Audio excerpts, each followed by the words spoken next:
Tratado do Inferno de Santa Francisca Romana. Por ter nascido na opulência, uma mulher do mundo não é menos obrigada a seguir as máximas do Evangelho. Santa Francisca. Na vida desta ilustre viúva, veremos o retrato da mulher forte de que fala o livro da sabedoria, fazendo grande elogio. Nasceu no ano da graça de 1384. Seu pai chamava-se Paulo Bussa e sua mãe, Jaquelina Hofredeschi, um e outra originários das primeiras famílias de Roma. Deixou aparecer desde o berço uma tal aversão a tudo que era contrário à pureza, tanto que não suportava de nenhum homem, até mesmo de seu próprio pai, alguma carícia ou outras liberdades consideradas legítimas pela natureza. Na idade de 12 anos, ela queria tanto se encerrar em um claustro para servir no restante da sua vida o único esposo das virgens, que fez para isso todos os esforços. Mas seus pais, sem consultar suas inclinações e apesar de suas repugnâncias, obrigaram-na a se casar em 1396 com Lourenço Ponziani, jovem nobre de Roma, cuja fortuna vinha desde o seu nascimento. Houve poucos casamentos tão felizes como este, porque houve poucos tão santos como este. A estima, o respeito e o amor foram mútuos, a paz e a união inabaláveis. Estes esposos viveram juntos 40 anos, sem o menor desentendimento, sem sombra de frieza. No entanto, Francisca mal mudou de estado de vida e já caiu gravemente doente, o que foi a revelação do desgosto que ela teve entrando no compromisso do casamento. Mas a doença não durou muito, porque Santo Aleixo lhe apareceu à noite e a restabeleceu em perfeita saúde. A sua casa era uma verdadeira escola de virtudes. Considerava seus domésticos não como servos e servas, mas como irmãos e irmãs em Jesus Cristo, sem, porém, deixar que esta doçura lhe fizesse negligenciar o zelo e a justiça, quando se tratava de ofensa a Deus, porque não podia suportar que se fizesse qualquer coisa contra os interesses de sua glória. Seu primeiro cuidado foi estudar o temperamento de seu marido, a fim de evitar escrupulosamente tudo o que o poderia aborrecer. Considerava-o como seu mestre, e como quem para ela ocupava o lugar de Deus na terra. Era-lhe tão submissa e obediente que, mesmo quando estava ocupada na oração ou nas práticas de piedade, deixava tudo para lhe dar satisfação ou para cumprir os deveres de seu estado, o que deve ser o principal objeto da devoção de uma mulher casada. Assim, Deus lhe revelou por um milagre como esta obediência lhe era agradável. Um dia, rezando o ofício de Nossa Senhora, foi tão apressada em interrompê-lo para realizar alguns afazeres de casa, que até abandonou por 4 vezes a leitura do mesmo versículo. Mas, terminada a tarefa e voltando-se à sua devoção, encontrou este versículo escrito em letras de ouro, ainda que antes fosse escrito em letras comuns. Algum tempo depois, São Paulo, lhe aparecendo em êxtase, lhe explicou que seu anjo da guarda tinha escrito estes novos caracteres para lhe mostrar o mérito da obediência. Tendo o sacramento do matrimônio sido estabelecido por Deus para povoar o céu pelo nascimento das crianças na terra, esta fiel esposa pediu a Nosso Senhor para lhe conceder filhos. Teve, entre outros, um filho que, por feliz presságio, teve por patrono São João Evangelista, diferentemente de seu irmão mais velho, que se chamava João Batista. Viveu apenas 9 anos, mas neste pouco tempo mostrou-se ter nascido mais para o céu do que para a terra, porque era dotado do dom da profecia, e predisse que seu pai iria ser ferido gravemente em uma parte do corpo que ele indicou, e também anunciou a um religioso mendigo que muito breve mudaria de vestes. Estas profecias se verificaram. Lourenço Ponziani foi ferido em uma guerra eclodida em 1406, entre romanos e napolitanos, e o religioso se tornou bispo. Este santo menino foi atingido pela peste que desolava a cidade de Roma no início do século XV. Anunciando a sua morte, suplicou a sua mãe que lhe enviasse um confessor, porque via Santo Antônio e Santo Onofre, aos quais tinha particular devoção, lhe aparecer para conduzi-lo ao céu, o que aconteceu no mesmo dia. Foi enterrado na igreja de Santa Cecília, além Tibre. Um ano depois, a santa, rezando em seu oratório, viu o seu pequeno João todo radiante de luz, e assistido por outro ainda mais radiante que ele. Ele revelou-lhe a sua glória no céu. Estava no segundo coro da primeira hierarquia, e o anjo que o acompanhava parecia mais belo, porque estava em um grau mais alto de glória. Dizia que vinha buscar a sua irmãzinha Inês, de apenas 5 anos, para ser colocada entre os anjos. Por fim, indo embora, deixou-lhe por guardião esse arcanjo, que permanecerá sempre com ela. Disse ela a seu confessor que quando lançava o olhar a esse espírito celeste, parecia ser a mesma coisa quando uma pessoa olha o sol e não consegue suportar o brilho de sua luz. O céu difundia sobre ela doçuras do outro mundo, que são o antigozo das alegrias divinas. Mas uma cruz lhe foi reservada, uma terrível cruz. Tendo Roma sido tomada pelo rei de Nápoles, Ladislas, Francisca viu a sua casa pilhada, os seus bens confiscados, o seu marido exilado. Suportou tudo com uma constância admirável.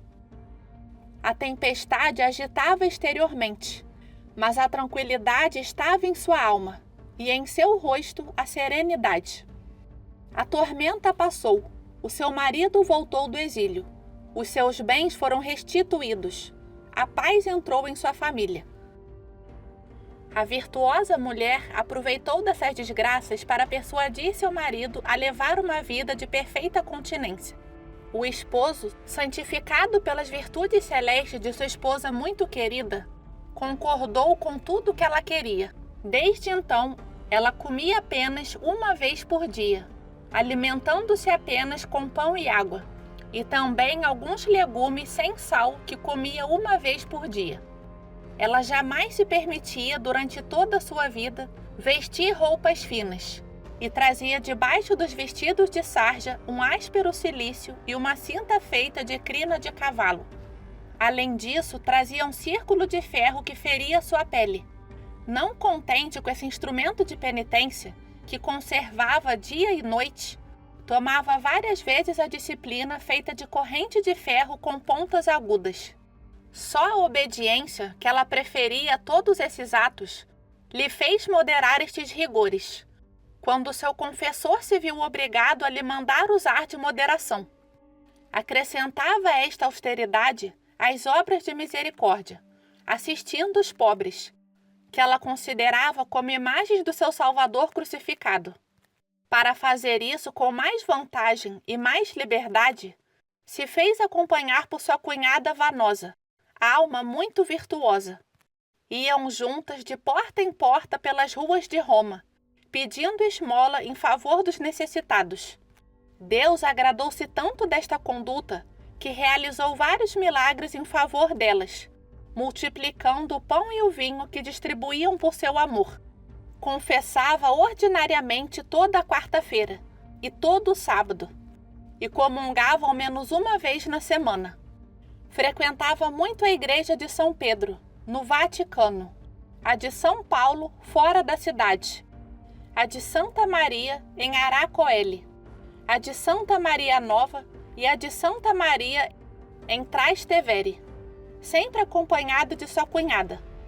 Narra-se que um dia foram à igreja de Santa Cecília para fazer suas devoções, e um padre que não aprovava que mulheres casadas confessassem tão frequentemente, deu a elas hóstias não consagradas. Mas Francisca logo percebeu, não sentindo a presença do seu divino esposo, como era de costume quando recebia a Sagrada Comunhão. Queixou-se ao padre Antônio de Monte Sabélio, seu confessor, que foi falar com o padre. Este lhe confessou a verdade do fato e fez penitência de sua falta. O demônio, que via com raiva a virtude de nossa santa, decidiu combatê-la. Empregando todos os seus esforços para perdê-la, apresentou-se a ela com aspectos pavorosos, com gestos ridículos e imodestos. Atacava muitas vezes durante a oração. Precipitava com o rosto por terra. Arrastava pelos cabelos. Batia nela e açoitava cruelmente. Uma noite, como ela resolveu descansar um pouco, depois de um rude combate, o demônio transportou para o seu quarto o corpo de um homem morto e a manteve sobre o cadáver durante muito tempo. Ela ficou tão impressionada que, depois do ocorrido, parecia que este cadáver estava sempre próximo dela, sem que pudesse se livrar do cheiro que exalava. Tanto que só a vista dos homens era-lhe um suplício, sentindo em todos os seus membros um tremor. Impossível contar aqui todas as perseguições que o demônio lhe fez e as vitórias que ela obteve sobre ele. Triunfou da malícia dele não só quando a empregava contra ela, mas também quando a empregava contra os outros. Ora convertia as mulheres abandonadas ao vício, ora as expulsava de Roma, ou dos outros asilos onde se abrigavam, para impedi-las de perverter a inocência. Obteve por suas orações que seu confessor ficasse livre do espírito maligno que o levava à ira. Previa as tentações de muitas almas e as preservava de nelas cair por seus bons avisos. Uma vez, o demônio precipitou Vanosa do alto de um monte e lhe quebrou quase todo o corpo. Mas Francisca, por suas orações, logo a restabeleceu em perfeita saúde. Assim, o demônio ficou derrotado por todos os lados. Desde que se associou à piedosa Vanosa, sua cunhada, não fazia nada senão junto com ela. Um dia, Deus mostrou-lhe por um milagre como esta santa união lhe era agradável. Estavam elas em um lugar retirado de um jardim, à sombra de uma árvore, para deliberar juntas sobre os meios de deixar o mundo. Caíram aos pés delas peras extremamente lindas e de muito bom sabor, embora estivessem na primavera.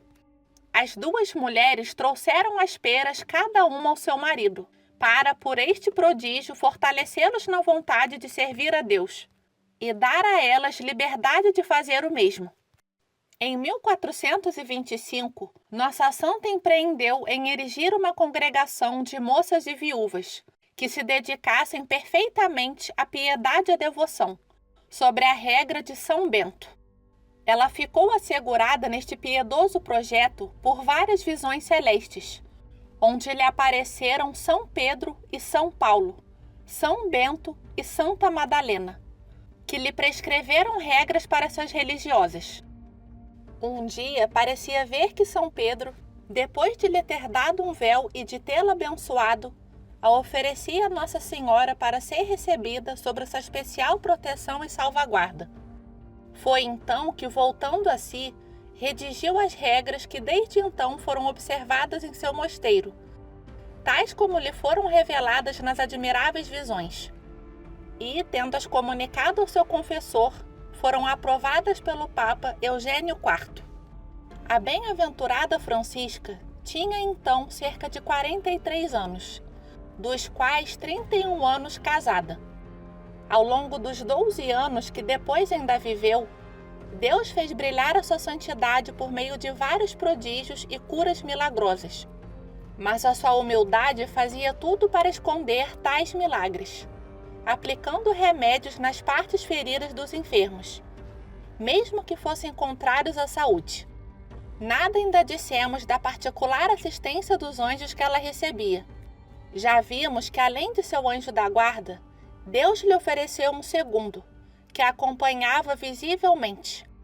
Se acontecia de o demônio usar a figura de um anjo de luz para enganá-la, este fiel guardião não deixava de lhe desvendar o artifício do seu inimigo, e sua alma logo ficava cheia de um perfume tão agradável que admiravelmente a consolava. Se acompanhada pelo anjo, lhe escapasse uma ação ou uma palavra menos necessária, ou se deixava levar por pensamentos supérfluos, divagando sobre a lida da casa ou outros assuntos, este espírito celeste, testemunha contínua de sua vida, se ocultava, e pela sua ausência a obrigava a se recolher e a reconhecer sua falta. Daí vem que a santa é representada ao lado de um anjo, que lhe servia de guia e de governante. A morte, que não poupa ninguém, levou seu marido em 1436. Em pouco tempo ajeitou as coisas, e desfazendo de seus bens em favor de seus filhos, que ainda estavam vivos, se retirou para o mosteiro que havia fundado. Ali, prostrando-se por terra, com uma corda ao pescoço e com lágrimas nos olhos, suplicou com humildade às religiosas, de quem era mãe espiritual em Jesus Cristo, que a recebessem no mosteiro na qualidade de pequena serva, o que elas atenderam com toda a alegria que se pode imaginar. Pouco depois foi eleita superiora, apesar de toda a repugnância. Estas religiosas são chamadas oblatas porque, se consagrando a Deus, usam da palavra oblação e não da de profissão. Ao invés de dizer, como o restante das religiosas, eu faço profissão, dizem, eu me ofereço. Não fazem voto, somente prometem obedecer à mãe presidente. Recebem pensão, herdam bens e podem sair com a permissão de sua superiora. Há, no convento que elas têm em Roma, damas da mais alta classe. Eis aí então Santa Francisca, mãe inconteste da piedosa congregação que ela mesma fundou. Levou a comunidade a uma perfeição tal que podemos dizer que imprimiu ali a ideia mais perfeita da vida religiosa. Primeiro, elas não estavam muito bem instaladas. Por isso, fizeram aquisição de outra casa mais apropriada e melhor situada ao pé do Capitólio, onde todas elas se dirigiram solenemente após receberem a comunhão. Esta casa passou a chamar Torre do Espelho, por causa de uma torre que se encontra no mesmo lugar, que foi ornada de algum relevo parecido com espelhos. Deus continuou e até aumentou os favores que concedia a santa, e fez por intermédio dela muitos milagres, que constam na bula de canonização. Curou uma criança de 5 anos do mal epiléptico, impondo-lhe a mão sobre a cabeça. Do mesmo modo, curou outra de uma fratura. Curou vários outros doentes somente pela imposição das mãos. Uma mulher, chamada Ângela, que tinha um braço paralisado pela gota, tendo encontrado a santa pelo caminho, implorou a sua ajuda, e na mesma hora recobrou a saúde. Certo dia deu de comer com fartura a 15 religiosas, com apenas alguns pedaços de pão, que mal dava para alimentar 3 pessoas. E, no entanto, ainda sobrou 1/6 cheio de pão. Uma vez, algumas religiosas acompanharam-na para buscar lenha fora da cidade, e como ficaram com sede, Deus fez brotar numa vinha tantos cachos de uvas, apesar de ter acontecido isso no mês de janeiro. Mas silenciemos quanto ao resto dos milagres, para falar de suas virtudes, em particular da sua humildade, pela qual foi elevada a sua verdadeira grandeza. Nunca suportou, nem no claustro, nem na casa de seu marido, que fosse servida, apesar de ser a dona da casa e a superiora do convento. Mas, praticando ao pé da letra a palavra de Nosso Senhor, gostava mais de servir os demais e de ser tratada como serva. Gostava especialmente de ser tida como a menor de todas, e se fosse tratada como ela queria, não lhe teriam dado outro título honorífico senão o de pecadora, vaso de impureza, mulher vil e miserável. Esta humildade apareceu mais em suas ações do que em suas palavras. Certa vez foi encontrada voltando da vinha que ficava fora da periferia, com um feixe de sarmento sobre a cabeça e conduzindo diante dela um burro carregado, que empregava ao serviço dos pobres. Mostrava-se por aí que nada é difícil para a caridade, Quando esta virtude nos faz agir, somos capazes de pisar aos pés o respeito humano, mesmo que pareça mais razoável. No sofrimento, sua paciência era invencível. Quando seu marido foi exilado, seus bens confiscados e sua casa arruinada, durante as perturbações que sucederam à invasão de Roma por Ladislas, rei de Nápoles, e durante o grande cisma que dilacerou a Igreja, durante o pontificado de João XXIII, em 1413, nunca disse outra coisa senão as belas palavras de Jó: "O Senhor o deu, o Senhor o tirou. Bendito seja o nome do Senhor." Tinha uma grande devoção para com o Santíssimo Sacramento do altar. Em sua presença, elevava-se a Deus com tanto fervor que permanecia muito tempo imóvel, completamente arrebatada em espírito. Quanto à paixão de Nosso Senhor, meditava com tanta ternura que derramava abundantes lágrimas e até sofria realmente nas partes do seu corpo que correspondiam às chagas de Jesus, como diz expressamente a bula de sua canonização. Enfim, Deus quis encerrar uma vida tão santa com uma morte feliz. Tendo João Batista, seu filho mais velho, caído em uma doença muito grave, Francisca sentiu-se obrigada a cuidar dele, visto que ela não negava isso aos estranhos. Seu confessor lhe mandou que passasse a noite ali, porque o caminho de volta ao mosteiro era demasiado longo além do Tibre. Mas ela foi acometida por uma ardente febre, tão forte que, não podendo sequer sair do lugar, sentiu-se obrigada a se dispor à morte com a recepção dos sacramentos. Tendo Deus lhe revelado que o 7º dia da sua doença seria o último da sua vida, ela avisou 4 dias antes, dizendo: "Deus seja bendito, o mais tardar na quinta-feira passarei desta vida para uma melhor." O evento verificou esta profecia. De fato, na quarta-feira seguinte, 9 de março de 1440, entregou o seu espírito ao seu Criador, com uma tranquilidade admirável e sem sinal de dor. Estava com 56 anos de idade. Passou 12 anos na casa de seu pai, 40 no casamento e 4 em religião. O seu corpo foi levado para a igreja de Santa Maria Nova, onde permaneceu 3 dias exposto à visitação de todo o povo, que acorreu numeroso para admirar as maravilhas de Deus. Deste precioso corpo exalava um perfume tão agradável que parecia que toda a igreja estivesse cheia de jasmins, cravos e rosas. Numerosos milagres realizaram-se em sua sepultura com o simples toque dos objetos que lhe tinham pertencido, sobretudo milagres para as pessoas acometidas pela peste.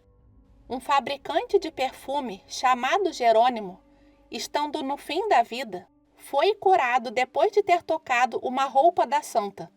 Uma mulher, chamada Madalena de Clarelli, foi preservada da morte pela simples invocação do nome da santa. Uma multidão de doentes foi curada pelo mérito da sua intercessão. Um turco, chamado Beli, era tão endurecido que ninguém conseguia convertê-lo. A única coisa obtida dele foi dizer: "Francisca, serva de Deus, lembrai-vos de mim." E ele se converteu. Todas estas maravilhas incitaram muitos sumos pontífices a proceder à canonização desta ilustre romana. Eugênio IV, Nicolau V e Clemente VIII trabalharam nisso. Paulo V encerrou este santo assunto em 29 de maio de 1608. Inocente X mandou celebrar a festa, com um ofício duplo, que se faz no dia 9 de maio. O corpo da santa permaneceu enterrado por mais de 200 anos. Foi exumado em 1638 e encerrado num belo relicário de cobre dourado.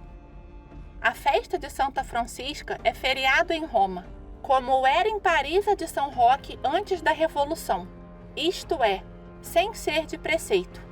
Ela é ocasião de grande solenidade.